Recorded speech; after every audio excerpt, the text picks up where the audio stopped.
The pressure relief valve is one of the most important types of safety valves. This type of valve sets a limit on the rise of pressure within a hydraulic line. In normal operations, the valve is closed and no fluid passes through. But if the pressure in the line exceeds the limit, the valve opens to relieve the pressure.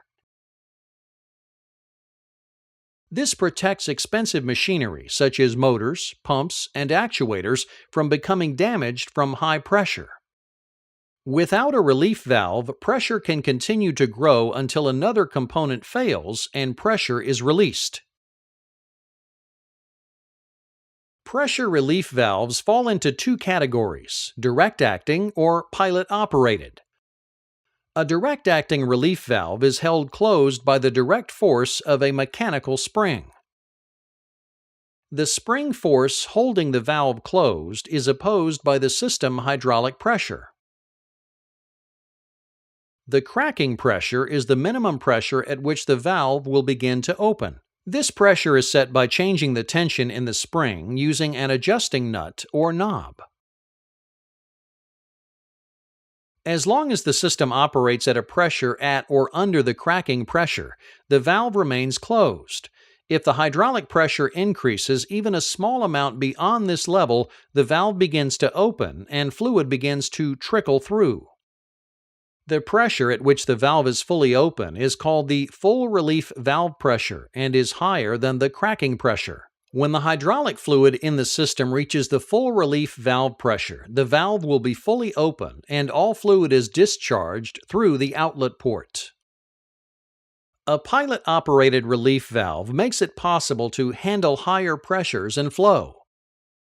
It's also much smaller than direct-acting valves rated for the same pressure. This valve has two stages. The first stage is composed of the main valve with a poppet and spring large enough to handle the maximum flow rating of the valve. The second stage is composed of a much smaller direct-acting pilot valve, which includes a pilot relief poppet, pilot spring, and an adjustment knob. This smaller relief valve is usually mounted crosswise on the main valve body. As long as pump line pressure is less than the relieving pressure set on the control knob, the pilot poppet will remain closed.